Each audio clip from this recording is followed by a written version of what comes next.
Hello learners, welcome to part 2 of this session on getting to know your clients better.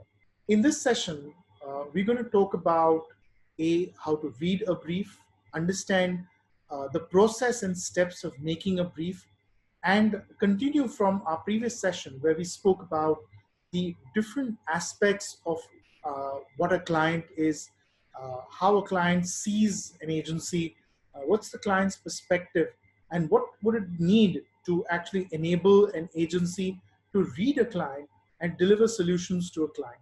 So let's get into the presentation and do a deep dive and understand the process of reading a client, knowing a client, and how to enable a client to give you the right answers which would enable you to read him better, know him better, and deliver a perfect solution. So this is part 2 of our session. Typically, the event process is a multi-layered, step-by-step exercise. So let's start with point number 1, the client. Understanding and recognizing the needs of the client. So typically, every client will come to you with a requirement, or you could call it a problem, or you could call it a necessity. And taking that necessity and converting it into a solution, which we call as an event, is what the whole process is all about. So if you go carefully through this slide, it actually explains the entire event management process, give or take a few things here and there, give or take a few event types here and there, more or less almost about 99% of events will follow this format to be able to get executed successfully. So let's look at the first point, which says client and recognition of needs. The second and the foremost point is taking the brief. So getting that meeting right, whether it is in person, over a video call, over a phone, or wherever, the importance is to get to the client on a one-on-one basis. So ideally, if it's a prolonged meeting, it is a meeting where you spend quality time rather than quantity time to understand what he is expecting. And if it is a singular meeting or a set of multiple meetings, it should satisfy you as an agency and the client as an individual to say that I have been able to tell the agency whatever is needed for me to get a solution. And you as an agency should be confident enough to say that we've understood everything that we needed to know about the necessity of the client, and therefore we are enabled enough to come back to him with a plausible and logical solution which would meet his expectations and help him buy into us. So taking the brief and the meeting is the second and the most critical step of the process. The next step that an agency should do as a practice is create a contact report. So after doing due diligence and understanding what the client is expecting, you go back to him with an understanding of what you comprehended from what he spoke to you about. So when you've taken the brief from him, you go back to him saying, this is what we understand of your needs, and therefore these are the minutes of the meeting of what transpired between us, and this is what we take away from your questions and answers that you gave us. So this leads to a verification. So then you go back to the client and say, hello, did you understand what we have understood?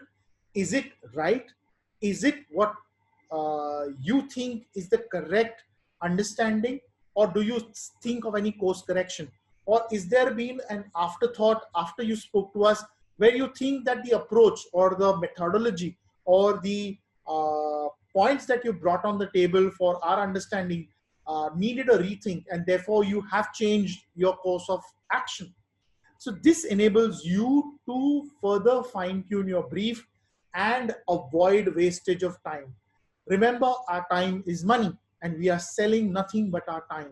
So when you are doing that due diligence, when you are doing a verification, you are further streamlining your scope and therefore enabling the client to believe that A, you mean business, you mean to provide a solid solution, you understand him thoroughly, and you've also got down for him to verify that understanding in a perfect manner, thereby building his confidence that whatever you come back with to him with will be a logical and thorough presentation.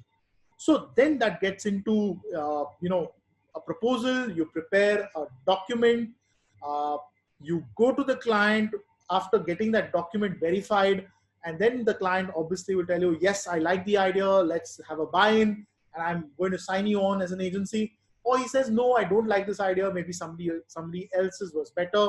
Or maybe he'll say, okay, I think I have an afterthought and maybe I may not work this time, but I would like to do it some other time. Okay.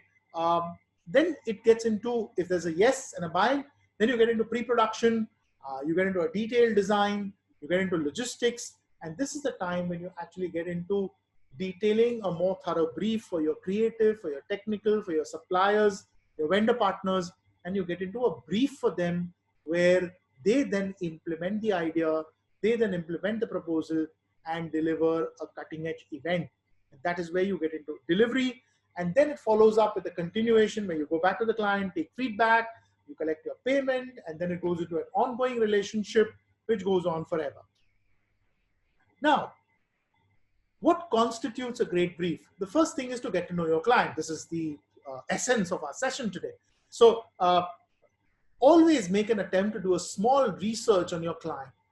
Try and look up a website, try and read about him on social media, try and understand what he does as a person, as a company, as a group, as a community. What kind of other extracurricular activities does he do besides selling his physical product or service? What kind of engagements is he doing with his audiences? How is he talking to them in various forums and channels? What is he doing in other markets, in other cultural regions?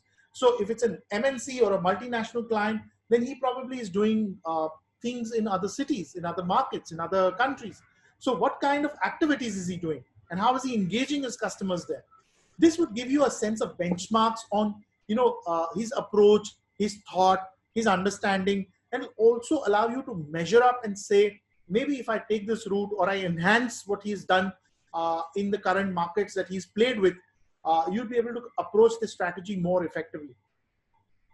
Get a grip on his company's background, past records, products, different other products that he's marketed, what his competition is doing, what his other businesses are doing, and that will enable you to get into the groove.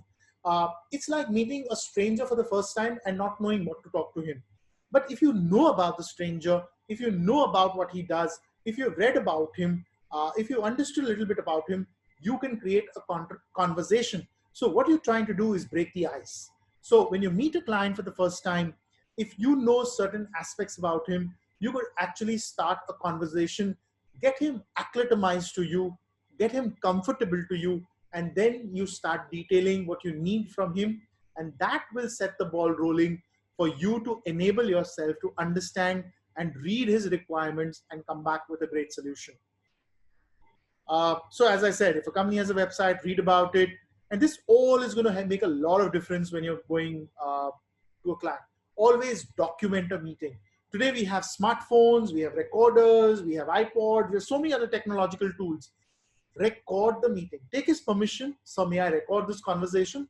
So it will help me get all the essences down perfectly. It will help me get all the keywords down perfectly. It will get me to understand your thoughts and document them perfectly. And also my own thoughts, which I would express in this meeting, would be imprinted here. I could share this recording with you, so you also have a record of what was transpired in this meeting. And this sets a level of professionalism. A, because you have documented this correctly, you got the transcript, you can go back to your office, write this down in bullet points, send him her minutes of the meeting back, and thereby enabling him to read through and say, hey, we discussed these points, they're perfect, or they're not correct, or they need course correction, or I have an afterthought, and that gets added on, and that's how the brief is bang on. So a formula to share with you for making a brief is follow the 5 W's. When, what, where, who, why. If you structure these in this format, I guarantee you that you will never go wrong in learning or knowing a client perfectly. So always start your presentation with your client's background. So whenever you go to pitch to a client, talk about your client's background. What do you understand of him? How do you read him? Whatever have you heard about him? Put it down on paper.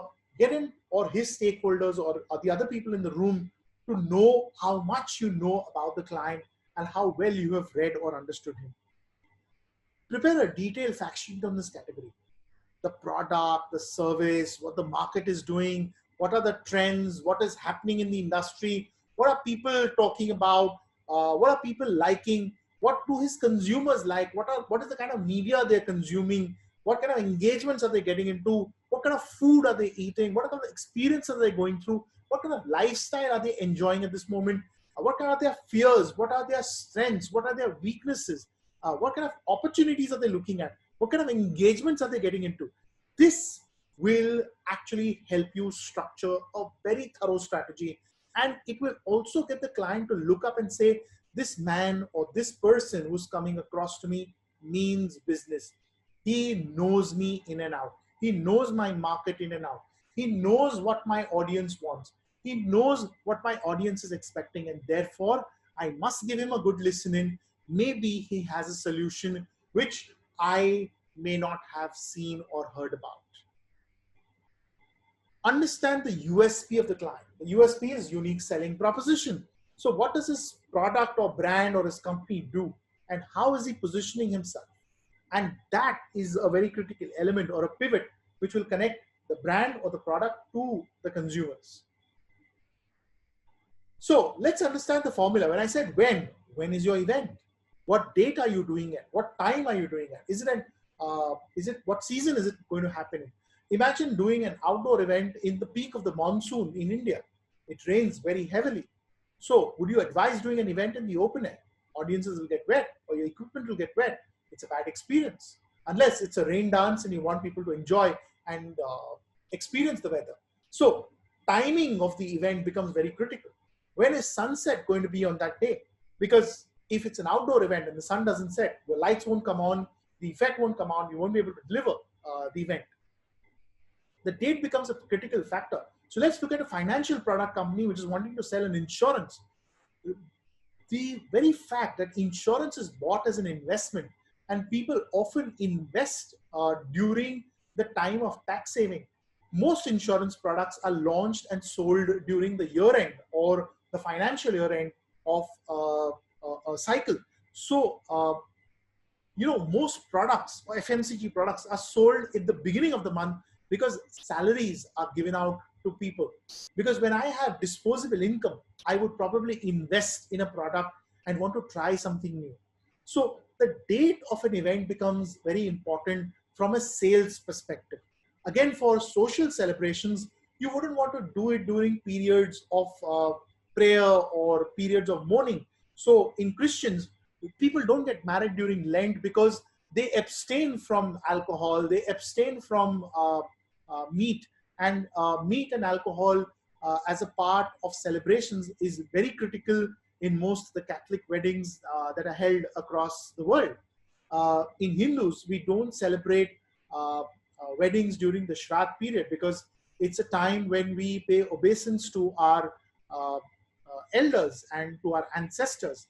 In the case of Muslims, they don't celebrate during Ramadan because it's a time of prayer. It's a time of paying obeisance to God and praying for the goodwill of the community. So in the time of penance, they wouldn't like to do any kind of celebration which would, break away from the norms.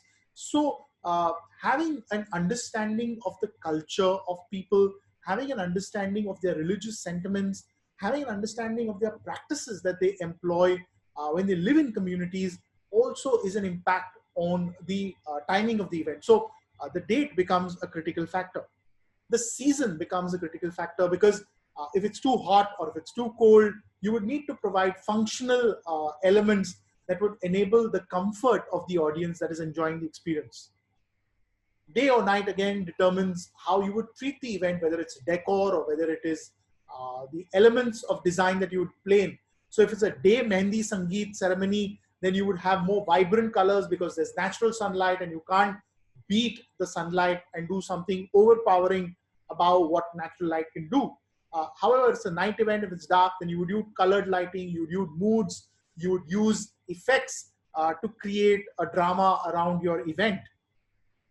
Sundown becomes an important aspect because if it's an outdoor event, it would also enable you to light up your event correctly if it's going to be dark. What is an event occasion? So every event is a differentiator. Uh, what is the event when I say that, or what is the occasion, or what is the objective of doing this event determines how you will treat it. So is it a fashion show? Is it a product launch? Is it a conference? Is it a private meeting?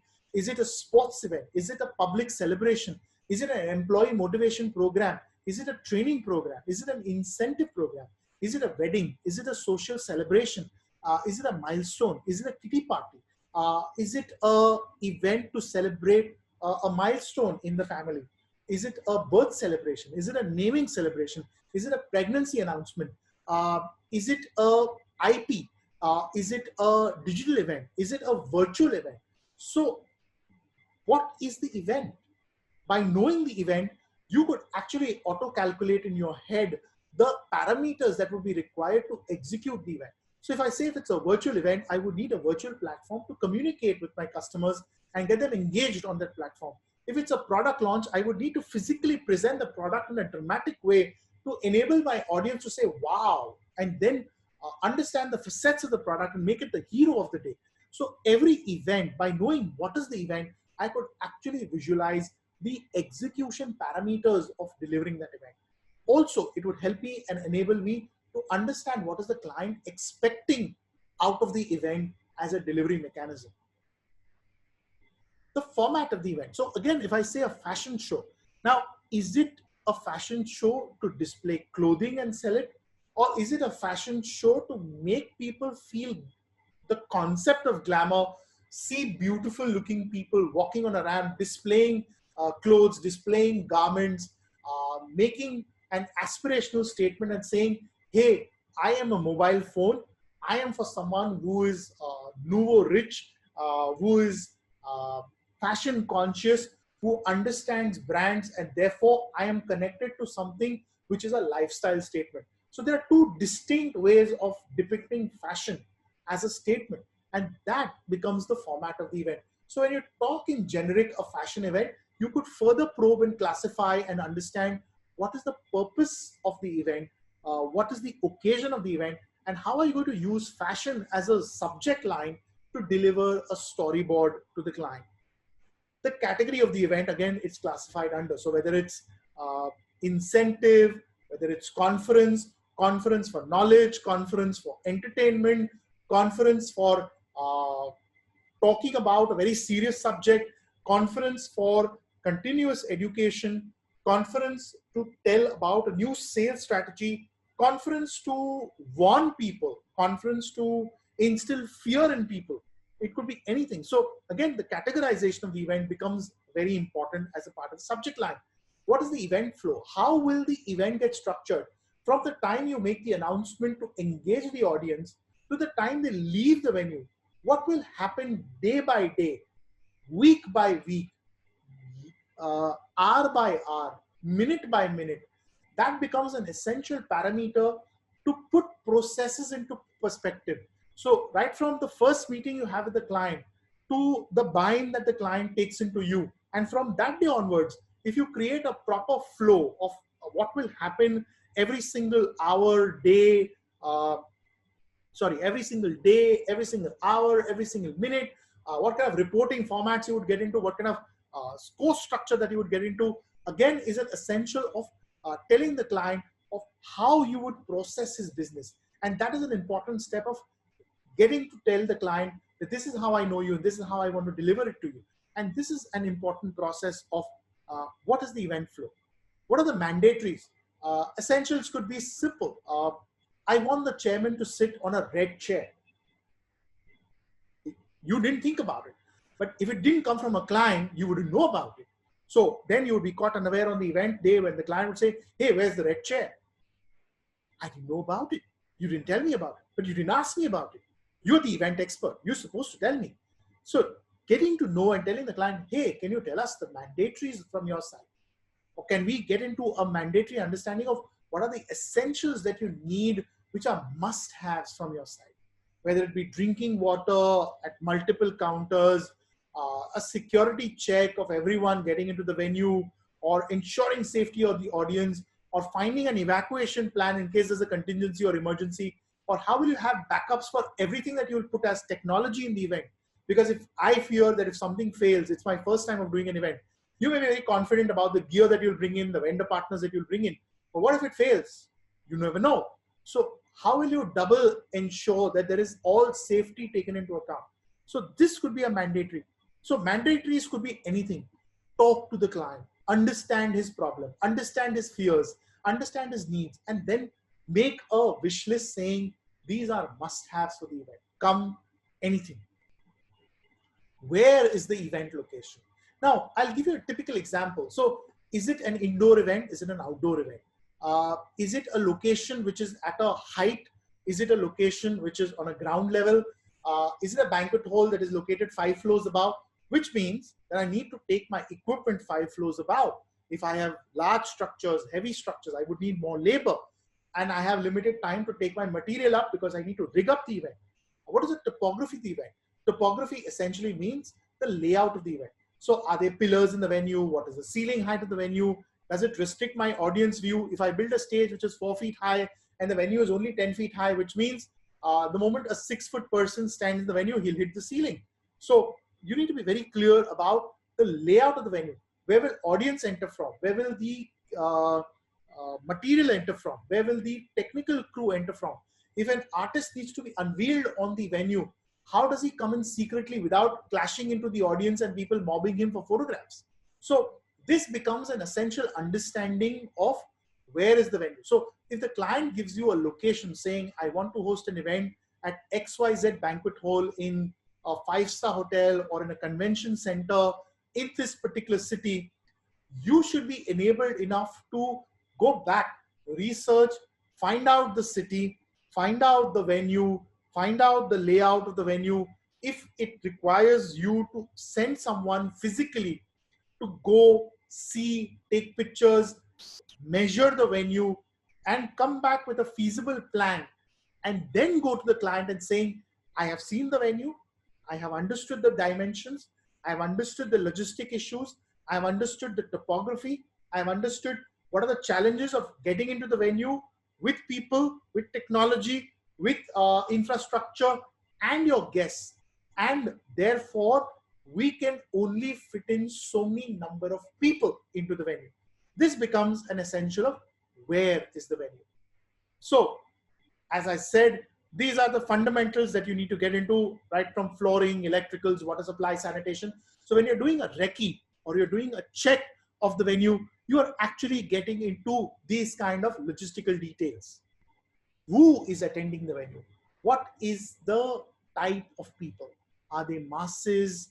Where do they come from? What are their lifestyles? What is the TG, your target group? What are they doing for a living? What kind of experiences do they want? What are their expectations? What are their aspirations? How do they connect with brands like you? How do they connect with people like you? When they go to events, which you would probably want to host, what is their expectation? How do they react to stimuli? And that is a research that you need to put into understanding when you're saying who is your TG. So what is the capacity of crowd that you're expecting? So technically, when you're looking at audiences, what kind of seating would you offer them? Are they going to sit on chairs? Are they going to stand? Are they going to stay in a huddle on a round table? Are you going to have a lot of networking? So you need to engage with them. Do you want them to go around the venue and have a lot of fun time exploring the thing on their own? So this becomes a necessity to understand, saying what is the audience experience and what are they going to take back with them when they're going to do this event. So type of seating becomes an essential learning, which I'm sure you will learn when you do production of events. safety and security and comfort. What is the client expectation on the safety and security, and what is your audience expecting when they come to a venue and an event of the stature that you're trying to host, as far as their personal safety is concerned, as far as their personal comfort is concerned. So while you may say, you know, plastic chairs are good, is that what your audience likes? Is that their profile? Is that what they go and experience? So very critical to understand who is your audience. What are the chief dignitaries who are coming in? What is the hospitality requirement? So this again is essential to know. Order of presentation, what is politically correct? Who would come first speak? Who would come and sit in the front? Who would come and be a dignitary? How do I manage protocol so that no one feels offended? Especially in social celebrations, this becomes a very sore point for audiences who come to the event where they feel that they've not been taken care of. So the onus then goes on the agency saying, you didn't, you know, study this or research this well. You didn't do a due diligence. So getting what is politically correct right in the first instance of the meeting becomes an essential of success. And knowing the client. Why is the event being held? What is the purpose of putting this together? What is the purpose of going into the scale? Where do you see it and in the form of an physical education execution? What are its objectives? What are the deliverables? What is the takeout that you want? So what is that one feeling that you want your audience to go back home with? A great show, a great learning, a great understanding, a great experience. Mr. X or brand X is a great brand to be with. I definitely am going to buy this tomorrow because I think I've completely sold into it, and I'm completely convinced that this is what I want to have in my life. What is it one underlying thought that the host wants the audience to take with him? So I want the audience to like me. I want the audience to believe that I am a great musician. I want the audience to say that the song that I performed for them was better on this show than what I heard it on my headphones.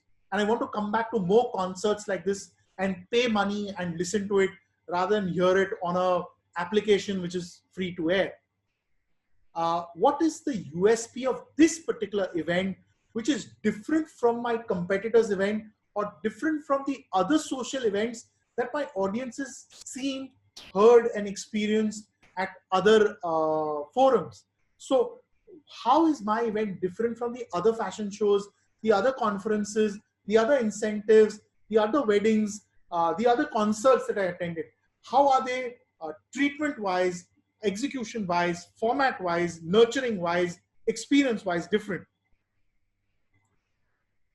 So always make a wish list for your client. List down all means of meeting the client's objectives. Let the client speak his mind out. Probe him. Get into his mind. Ask him questions. Reason out with him. Be patient. Let him talk. Let him express himself. And bring out the expressiveness from him so that you get your answers correctly. Think from a client's perspective. Think how he would visualize this event. Think, understand his malady of budgets, problems, his perception of how the audience needs to see this, his perception of saying, oh, will my audience take it this way? So always try to get into his shoes. How can you contribute this experience to be hassle-free? Take away his worries, take away his problems, take away his stress, because he's coming to you as a professional who will take away his anxiety and enable him to enjoy the experience.